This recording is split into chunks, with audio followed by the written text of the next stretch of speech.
Hi, everyone. Hello. Can you hear me? Is everything Yes, Panagiotis, we can hear you well. Welcome. Thank you so much for joining us today. Thank you so much for having me. Welcome virtually to the Kotsanas Museum of Ancient Technology. If you'd like, I can start us all off with an introduction. And I would also like to invite all of those who are joining us online to be thinking of questions during the symposium. As you can probably guess, Panagiotis Kotsanas will be showing us around his museum in Greece.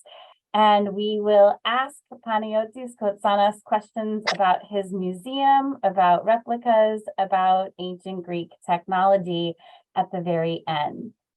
Before I turn it over to our speaker today, we'd like to thank Humanities Tennessee for providing support for our newest exhibition, The Role of a Replica, and its education programming, which includes the symposium. So today our talk is inspired by the replicas we have on display right now at the Parthenon through the end of the year, through December 31st, 2023. It's a fantastic new installation where you can get hands-on with Parthenon replicas, see all the latest Parthenon discoveries, and explore how replicas help us learn. We'd also like to thank Centennial Park Conservancy and Metro Nashville Parks and Recreation for their support with exhibitions and programming at the Parthenon. I will now introduce our speaker, and then I will turn it over to him. So Panagiotis Kotsanas studied in the Department of Chemical Engineering at the National Technical University of Athens in Greece. He's given several speeches regarding ancient Greek technology and international conferences in Greece and abroad, including at the University of Salzburg and the National Science Museum of Korea. He conducts research in ancient Greek technology, which is a relatively unknown aspect of ancient Greek civilization. And he is the head of traveling exhibitions at the Kotsanas Museum of Ancient Greek Technology, which has locations in Athens, ancient Olympia, Katakolo, and Crete. So please, Mr. Kotsanas, take it away. Hi again. Thank you very much for your kind introduction. You couldn't have said it better. I'd like to ask for the participants if they can interrupt me and answer questions I might have or questions they might have. So I am welcoming you again to our main department of the Kotsanas Museum of Ancient Greek Technology, which is based in Athens, a museum dedicated to the inventions of the ancient Greeks. Our museum's collection includes more than 500 operational models of the inventions of the ancient Greeks, covering the period between 2000 BC until the end of the ancient world. Our museum's goal is to prove that the technology of the ancient Greeks just before the ancient world, the end of the ancient world, was extremely similar to the beginning of our modern technology. For example, we can check this out today. If we just open up the hood of a modern car, we will see bolts and nuts. We will see pulleys and gear wheels. We will see sprockets. All of these are just some of the micro-inventions of the ancient Greeks that were the building blocks of the complex technology. All of our exhibits were built based on the thorough study of the ancient Greek, Latin, and Arabic literature, very sparing information, and minimal relevant archaeological finds. Now, as you can see today, I'm inside our museum. I have prepared some demonstrations for you, and let's get on right with it. Now, on this table, I have some gadgets invented by the ancient Greeks. We start here with the magic fountain of Hero. This is an automatic fountain where I simply pour some water on its top, like this. And you see, magically, automatically, the water starts coming out. Here, I'd like to ask anyone who wants to answer, how does this work? Any ideas? Even today, people in our times have trouble figuring this out. I imagine you thought it has something to do with pressure, right? So you see you have these two containers in the fountain. In the beginning, the upper one is filled with water, while the one down there at the bottom is empty. There's only air in it. So as I'm pouring the water on the top, the water through this pipe comes directly down here. And water now transfers it directly to the air. And now the air through this other pipe has no way but to come up here and force this water out. And many things, people think it's going to work forever, like it's recycling, but that's actually not true. When all the water from this container runs out, it seems like it's recycling while the water is going back to the bottom of the container, but from here it has no way out. So it's going to stay there, and then automatically the fountain is going to stop. And that's why this is its original size. It was not built larger for a square. Now continuing, as you know, ancient Greeks used to drink wine mixed with water. So here we have the ingenious wine of Philon of Byzantium, one of the most important engineers of ancient times, where here I could serve with the same motion wine mixed with water, or either one separately. Let's say that somebody wanted to drink just wine, I can simply serve only wine. If they wanted just water, I can serve only water. Or I can serve both at the same time, as you see right here.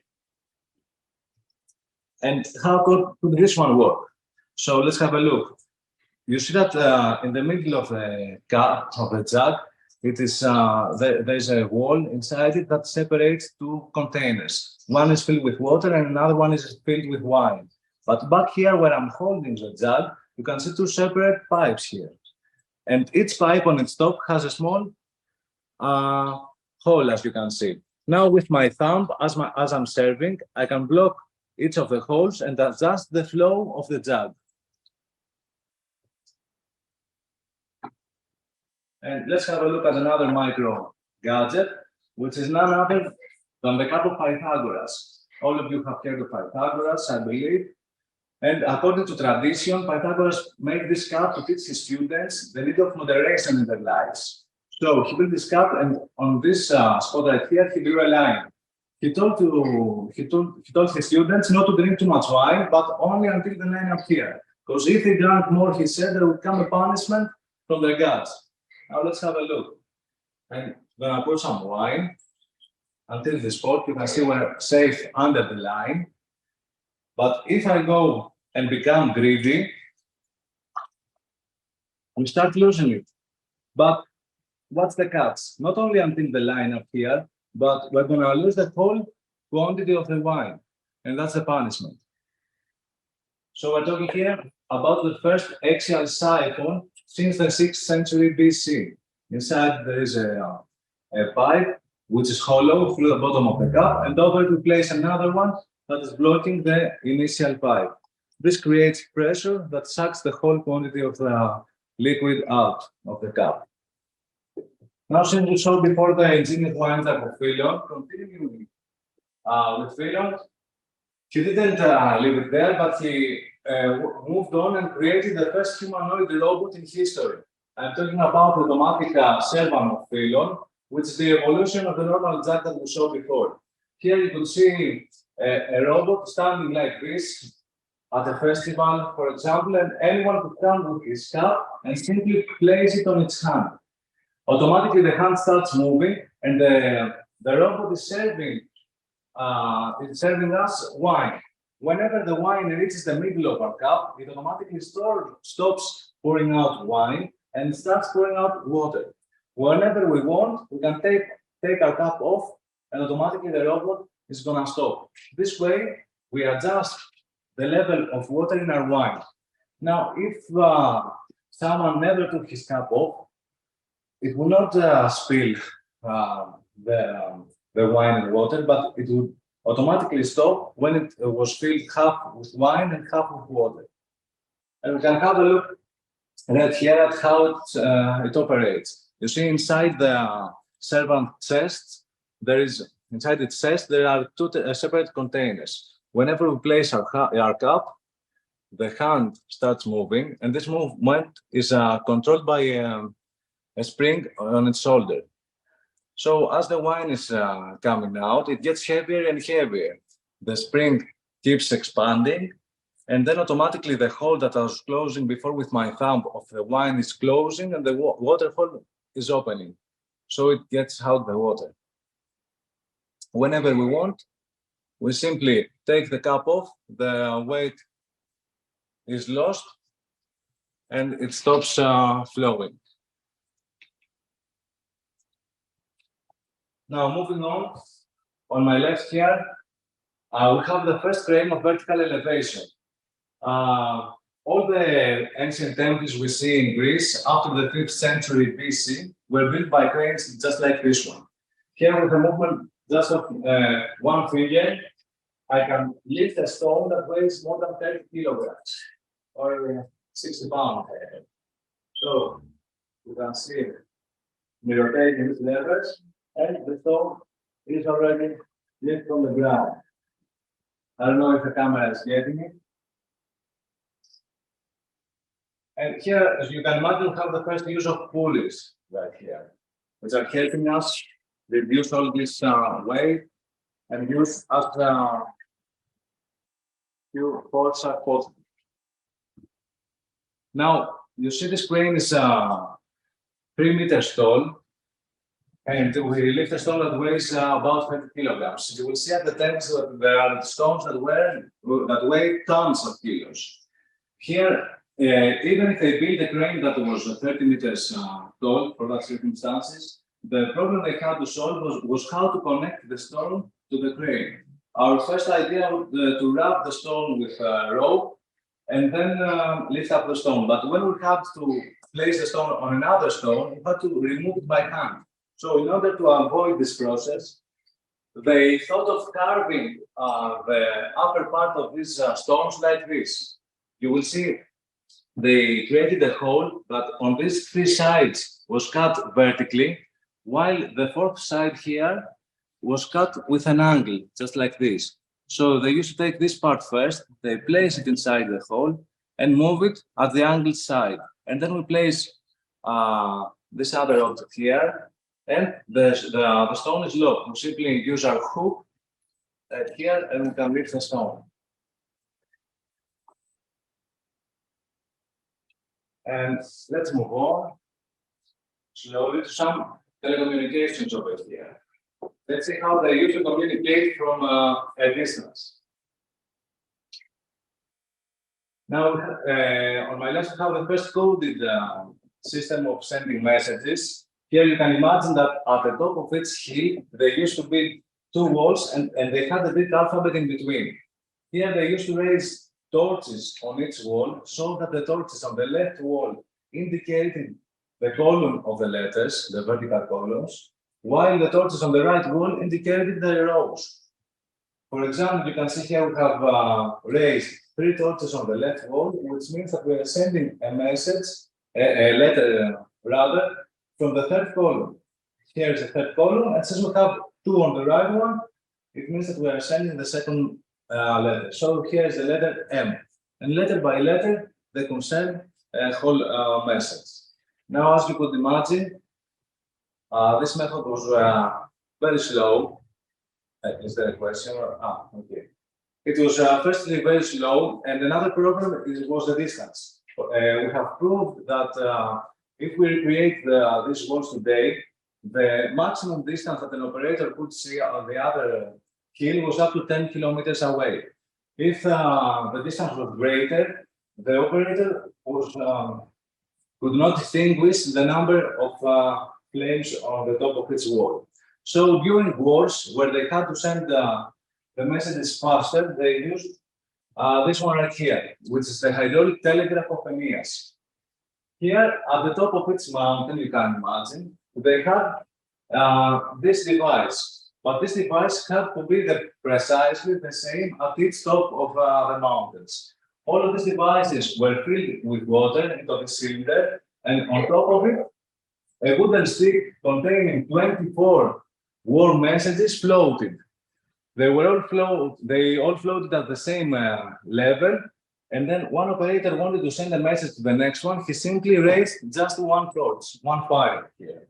When the operator of the other side sees my torch, he simply raises his one as well. That means that we were ready to communicate. Then I, who sent the message, will put my torch down and we both open our valves. We both open our valves at the bottom, so the water level slowly decreases. Then I wait for the message I want to send, for example, this one up here, to come exactly at the top of the container. When it comes right here, I simply raise my torch again, and we both close our valves. So we can both read the same message at the same time. And continuing, let's have a look here at the first cinema in history.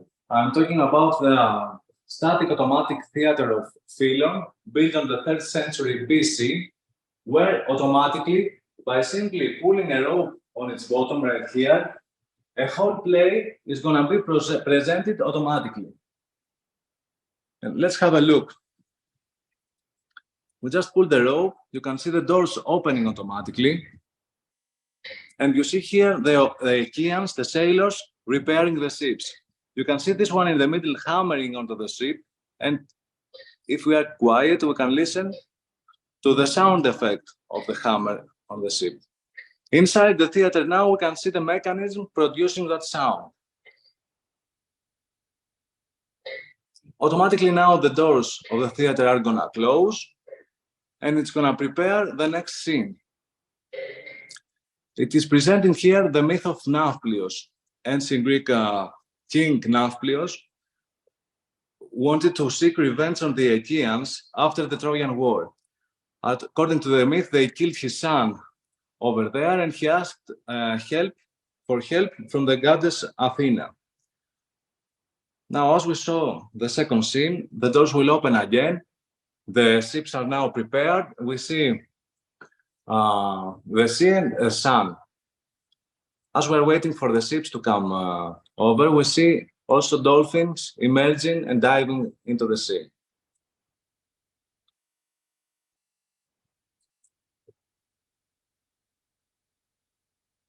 Now, according to the myth, the goddess Athena proposed to Nafplios that they stand on the way of the ships, and he's going to raise a torch in the air. With that way, he would represent a lighthouse. You will see slowly the sea is going to get rougher and rougher, so they would seek for a place to lay over for the night. Seeing the fire from Nafplios, they would think there's a lighthouse, and wherever there's a lighthouse, there's a port nearby. And let's explain a bit how does this one work. So inside this column of the theater, in its base, there is a metal weight. Under the weight, this is all filled with sand. When I'm pulling the rope on its bottom, automatically a hole opens under the sand, and it works like an hourglass. So the weight is descending, and it's pulling all these ropes that we see inside the theater. Here we can see Nafplios raising his torch. Automatically, fire is going to light inside the theater. Athena is by his side, but here there's no port, there's only rocks.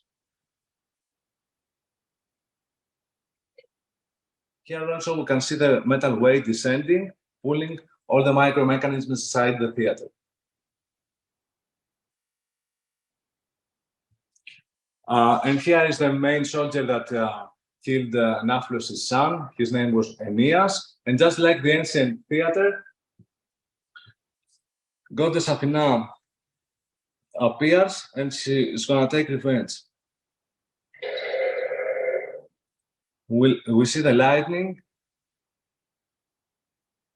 The figure of Aeneas disappeared, and now King Nafplios was happy about the revenge he took.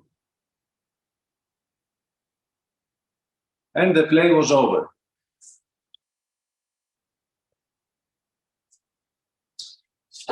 Now, let's move on with some cryptography right here. We saw the telecommunications before. Now, during wars, they also needed to send secret messages during wars.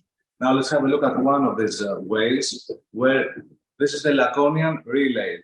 They used to take a piece of a wood, just like this one, and it was twice in length, and then they cut it in half. So the receiver and the sender, they used to have the same piece of wood.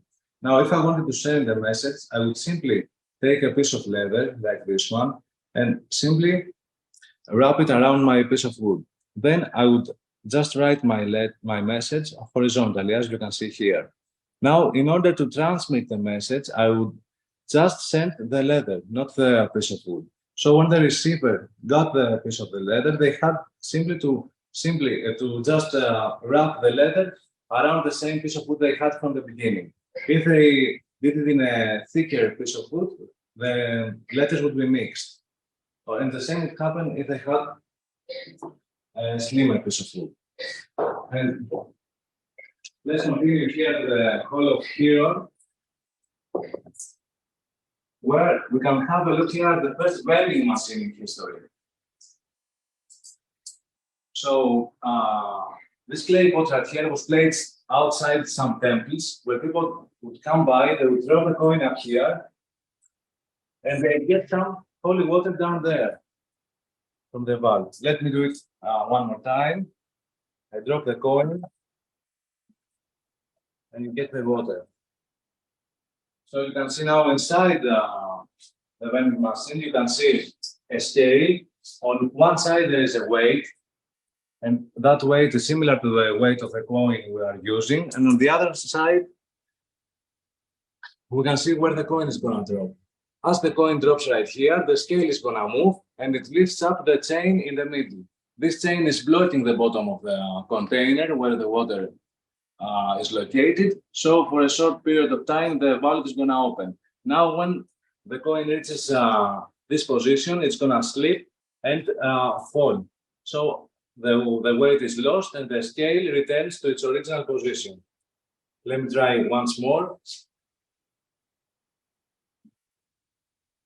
Just like that. Let's move on here with some more of Hero's inventions, yeah? There is a question about how you have discovered these mechanisms. Yeah, well, we're going to explain this at the end. So, but since we are here, we can have a look at an example. As I said before, all of these exhibits are based on the archaeological or the texts we found from the past. For example, this is a text, just a part from the text, describing the first vending machine that we just saw. So many of these texts were written in Arabic, Latin, or ancient Greek. We had to translate them, research in them, and slowly reconstruct them. But it's not that simple because many of these sources are not full. We have to combine many of the sources, and many of the times, even the inventors, they used to have, for example, Archimedes used to make mistakes in his writings on purpose, so that people trying to copy his inventions, especially war machines, they couldn't do it successfully. But we can add to that later as well. Now, continuing with Hero, here we have the first sound alarm in history. You see this door behind me. If the camera goes on the other side, I'm gonna pass through the door and you're gonna listen to the alarm. Let's see. Just like that. And now inside the house, supposedly, we can see the mechanism for this alarm. Into this container, there was water, and into this hemispherical one, there is air. As I'm opening up the door, this trumpet here descends into the water, and the air is forced out through these two whistles. But these whistles are blowing into the water, which creates these waves. And we have this tripping effect.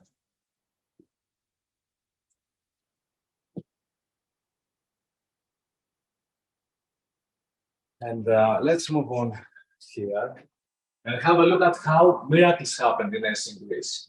Now behind me, you can see the front of a temple, and here is the altar. As you know, ancient Greeks used to perform sacrifices for their gods, so they used to light up a fire on top of the altar. Now, as you can imagine, the fire, the air inside the altar, this was hollow, so the air gets warmer and warmer, so it expands. Now, for expansion, it came now under the table through this pipe and into this container where was water only. So the air is forcing the water through this next pipe into the container back there at the corner.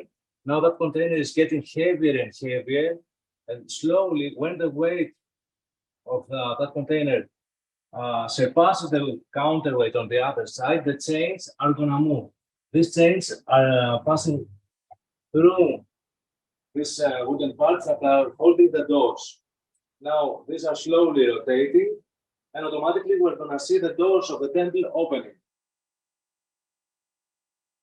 So people would think it's a miracle, and their gods thank them for their sacrifice. And even after the sacrifice was over, when they put this fire out, all this phenomenon is going to be inversed. The water is going to come back into that container, and the doors will close again. Let's wait for a moment until the doors open.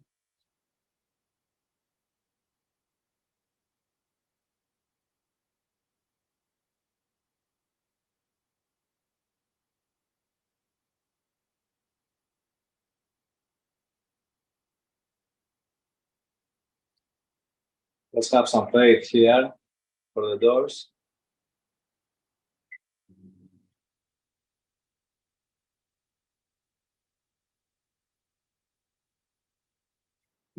And the doors open.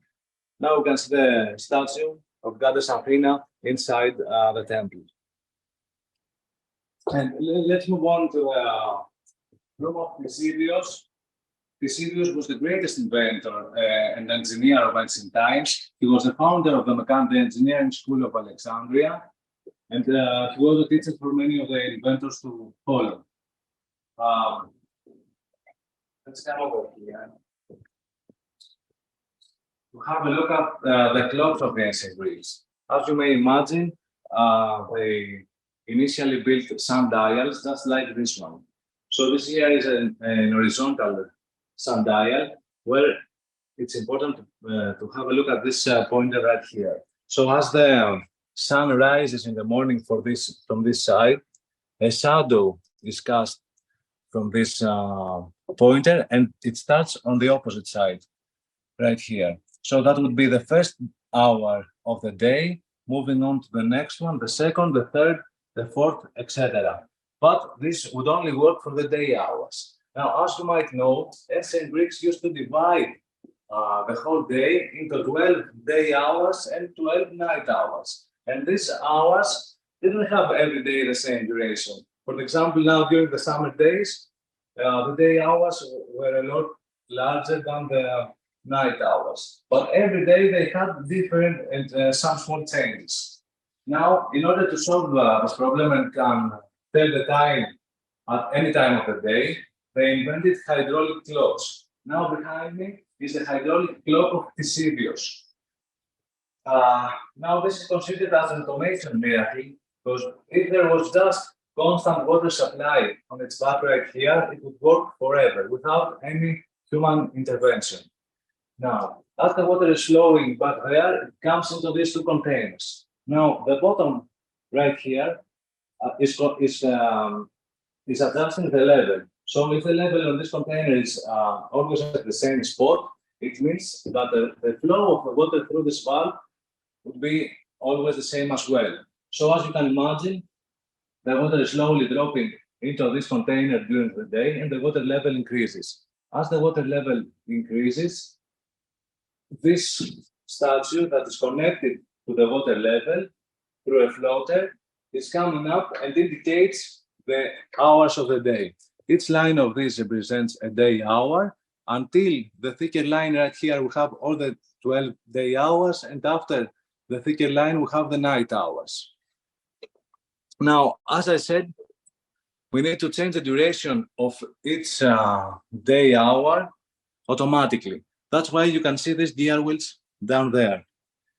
And pay close attention. As the statue is going up, you can see this teeth part right here is going to rotate this gear wheel. But all the other gear wheels stayed at the same place.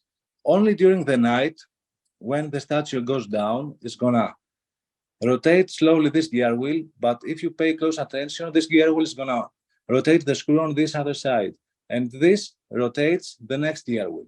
This is all designed that every time the statue goes down, it's going to rotate the whole cylinder up here by 1 divided by 365. This means that after a whole year, this cylinder is going to come back to the same position. That's why you can see these lines here have this shape. For example, here is the summer solstice on the 21st of June, where we have the longest day hour of the year and the shortest night hour. Slowly, as it is rotating, we have here equal day and night, and at this position we have the shortest day of the year. And for many city-states, this date, the 21st of December, was the first day of the year. And before showing another caloric clock, let me go on this side, where we can have a look at an automatic catapult. Let me prepare a bit. So this is the automatic catapult of the repeating catapult of Dionysos, and this is considered as the first use of chain drive right here. So they simply needed one soldier now to operate this catapult. Well, he would just spin this lever on the back of it. So as I'm spinning, you can see automatically that it's gonna grab onto the rope right here, like this, and then I just have to spin it backwards. You can see the arrow is already loaded on the catapult, and as I'm spinning, it's gonna bring it right here. Now we're ready to shoot. I simply aim and shoot over there. Just like that. And then I keep rotating. Automatically, it's gonna get the next arrow, and every 3 seconds, you can imagine in ancient wars, they could shoot an arrow. Now this catapult, as it is set up right here at a half a degree of an angle, it could shoot up to 70 meters away. If I wanted to shoot at a further distance, I simply change the angle right here. It could shoot an arrow just like these ones, up to 150 meters away. And let's move on to an invention by Plato. We've all heard of the great philosopher Plato. And according to Athens, who is describing this invention, Plato wanted to wake up every day after 7 hours of sleep. So he invented an alarm clock that looked like an hourglass, he said. It was made out of 4 clay cups, and every night before going to bed, he used to fill the first cup of water. As he was sleeping, the water was slowly dropping through this valve onto the next one. After 7 hours exactly, the next one, the second cup, would be filled with water. But this cup is just like the cup of Pythagoras that we saw in the beginning. This means that it had a siphon inside it, and whenever the siphon is filled with water, the water empties rapidly to the third one. And the third one was sealed on its top, and there was only air in it. So the water forced the air out through this little whistle as well. So they would listen to the bird chirping effect, and he would wake up. And now during the day, the water would slowly drop again to the next cup, and at night he would simply refill the first one. And every day he would do the same thing over. Now, as you can see here, we opened the valve all the way. So we don't have to wait 7 hours. In about 1 or 2 minutes, we're gonna listen to the birds whistling again. So it's gonna be very loud. I don't know, maybe we have to mute ourselves for a bit. Let's see.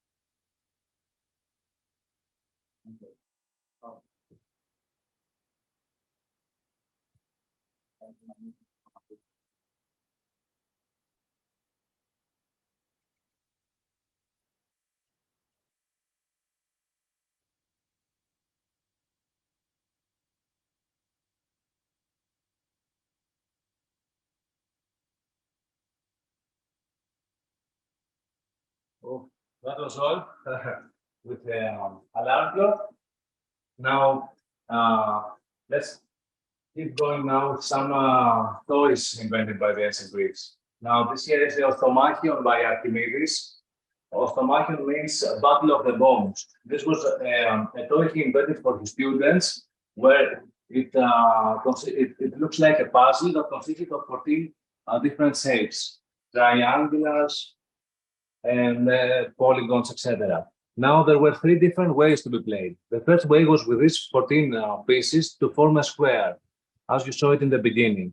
Now, that seems like an easy puzzle, but it was very difficult, and there were, let me hold it this way. And there were 536 different unique solutions for this problem. Now, the second way was with this same 14 pieces to form some figures. You can see here an elephant, they could form a soldier, a tower, a cup, etc. And the third way was a mathematical problem. Here, the students of Archimedes had to calculate the area of each piece and find what relevance it had to the area of the whole square. And the result was to find these numbers right here.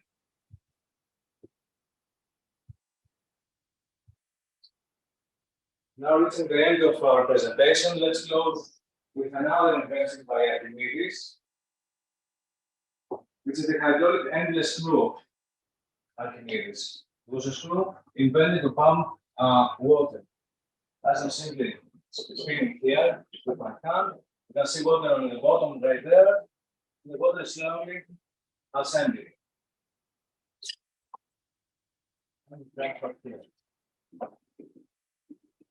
You can see over there at the monitor where they used to build the screw even larger.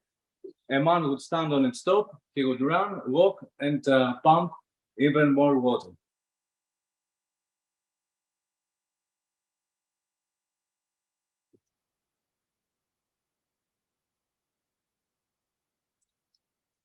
So I believe now we have some time for questions. I don't know how much time we have left. I think we reached the 40 minutes. You're free to ask anything. Yes, we have some questions already. I'm going to start with the first question that came in. What are the most important ancient Greek texts that describe these technologies? Look, for example, we have to start a bit with most of these texts were originally written in Alexandria, where, as I said before, Ctesibius in the 3rd century BC founded the first engineering school. Many of the students, people he taught with, even Archimedes, used to travel in Alexandria in order to study over there. As you know, the great library of Alexandria was burned 2 times at least, and many of the texts had to be translated. That's why many of the texts now have them in Arabic and not in their original form. But some of the most important texts that we have found today are the pneumatics from Philon or automatopoeidiki. These are all written in Greek. For example, the text automatopoeidiki is a whole book dedicated to the description only of the static automatic theater that we saw in the beginning. That whole theater was described in a whole book where we have even directions for the students in order to rebuild them. And they're described in such detail, even the type of ropes they would use inside the theater, it had a specific process before being built. For example, he says to his students that you need to take this specific rope, you should hang it on a tree with a weight on its bottom for 2 days exactly in order for it to be completely dry. And many details like this one. We have another question that came in the chat. Can you talk a bit about how you discovered how these mechanisms work? How we discovered the operational part of the I think how they function and what they do. Yeah. So look, all of these inventions inside our museum are based on scientific texts. And I mean scientific texts not from Homer, for example, but only for the original creator of these inventions. And all of these were astronomers. We didn't talk today about astronomy, for example, but all of these texts were originally written by these engineers who mainly produced these texts for his students. And inside them, they describe all the knowledge they had behind these mechanisms. How a gear wheel is going to be connected to the next one, and what's the mathematical the math behind it. And this is a different question, but I think it kind of relates to the text.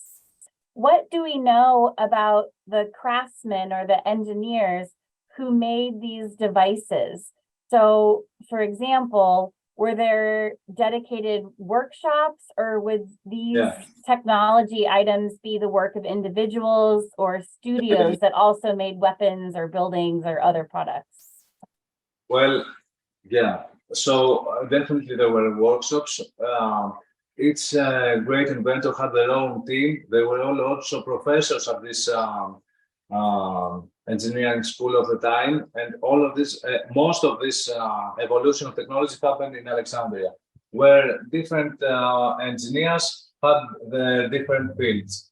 But what's important to note is that everyone had different backgrounds. For example, Archimedes, who also studied in Alexandria, he comes from a rich background. He had access to students, to professors from an early age.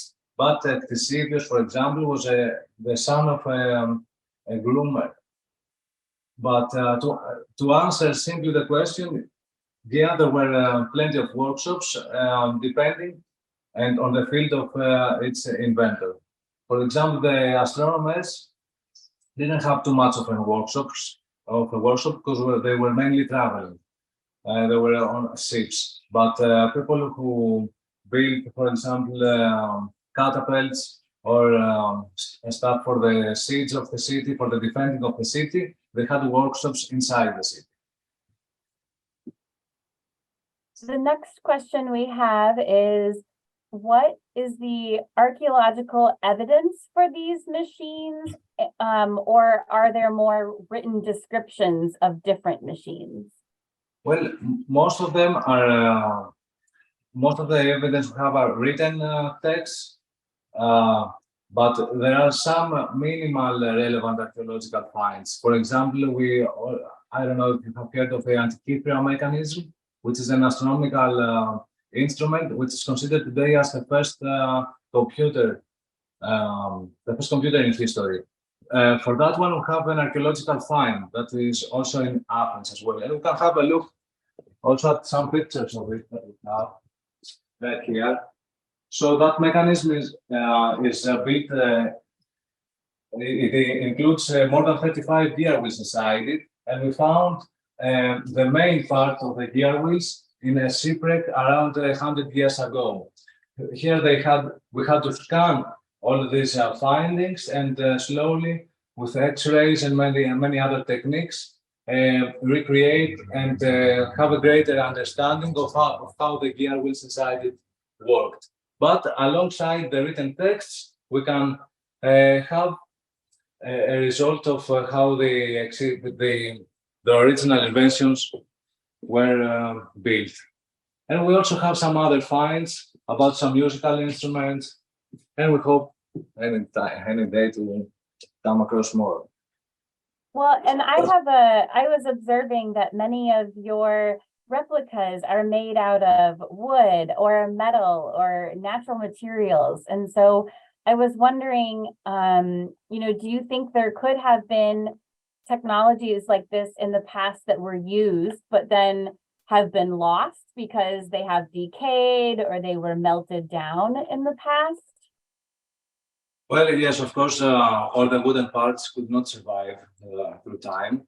And we are lucky to even have some bronze parts of the antikythera mechanism. What is important that you mentioned is that many of these inventions and a great part of this technology was sadly lost for many reasons, mainly economical and political ones. And even the fanatism of religion contributed to the loss of this technology. We have another question that is wondering, do you know how many temples might have had the automatic opening doors? Well, that's a good question, because for this one, we only have the description. It's described by Hieron, where he describes many parts of religious technology, but Hieron lived on the 1st century AD. So Hieron used to describe the inventions of the ancient engineers, as he calls them, which were Archimedes, Ctesibius, and Philon that we mentioned before. Now, since Hieron probably lived 4th centuries after them, he has saved some of his of their texts, but he doesn't describe on which temple this mechanism was found, and we still don't know to this day. I think we need it here in Nashville for our replica of the Parthenon. That would be very fun to have automatic doors here. Yeah. Okay, we have another. It's the first building automation in history. And the next building automation, you can imagine, this is the first automatically opening doors.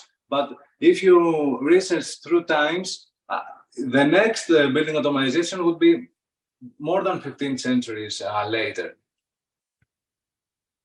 The next question we have, do you know of any researchers or groups currently working with or studying or recreating other ancient technology?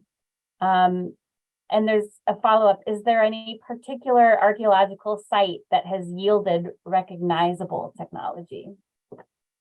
Well, here for us, the museum, as you might know, it's the Kotsanas Museum of Ancient Technology. There is no other museum about ancient Greek technology in Greece, but there are other museums about ancient technologies in general. For example, there's a museum about Asian technology, etc. Here, the main research was done by my father, Kostas Kotsanas, who started more than 35 years ago. He has devoted his whole life into researching all these ancient Greek, Latin, and Arabic texts, translating them, and slowly, as a mechanical engineer himself, trying to reconstruct them. And I know that the Kotsanas Museum of Ancient Greek Technology is fairly new in Athens. Could you talk a little bit about the challenges of making these replicas and opening a museum in Athens over the past couple of years? I think, did you open in 2018 or 2019? Yeah. So, as I said, the research, the first part was the research. It started more than 30 years ago. After 20 years of research, we opened our first museum, which was in our base near ancient Olympia. Now, after that, we slowly recreated more and more exhibits, and there was a great interest from the crowd for the exhibit travel to Athens. Many more schools would be able to visit, etc. We slowly built a traveling exhibition for that purpose that was traveling around Greece. We managed to collect some funds, and later, after 15 years, we managed to have our own museum in Athens. Now, after that, we have since then opened in Crete, in Heraklion, and also in the Greek island roads. But traveling exhibitions from our museum keep constantly traveling around the world. We have done traveling exhibits in the science museums of Korea, all of them, in China, Japan, Thailand, Singapore, in Alexandria, in Egypt, at most of the countries of Europe, and we've been also in the US once, where we had an exhibition at the University of Connecticut. With some really great questions today. I had the pleasure of visiting the museum last summer, and it is really a fantastic museum to visit because you do get to think about the people living thousands of years ago and some of the inventions that you don't hear of. It's not a very well-known subject. So if you do have the chance to go to Greece and specifically Athens, the museum is in Kolonaki. It's right downtown central Athens. It's a great place to visit and see amazing replicas. And as you mentioned, there's musical instruments too. So you really get a well-rounded picture of what life was like and what people were thinking about and creating and inventing in ancient times. I don't see any final questions, so we'll end it there. We do have another symposium coming up August 29th. It'll be about the American artist Sanford Gifford. So you're welcome to head to NashvilleParthenon.com and register for our next symposium. You're also all invited to come see the role of a replica in person. Panagiotis, thank you so much for joining us, for staying late in the night at your museum at Greece so we can join you here in Nashville and around the world. Thank you very much. Thank you all for joining us. Have a great night. Bye-bye. Thanks for watching. Be sure to subscribe to our YouTube channel so you're the first to know about all the exciting things happening at the Nashville Parthenon.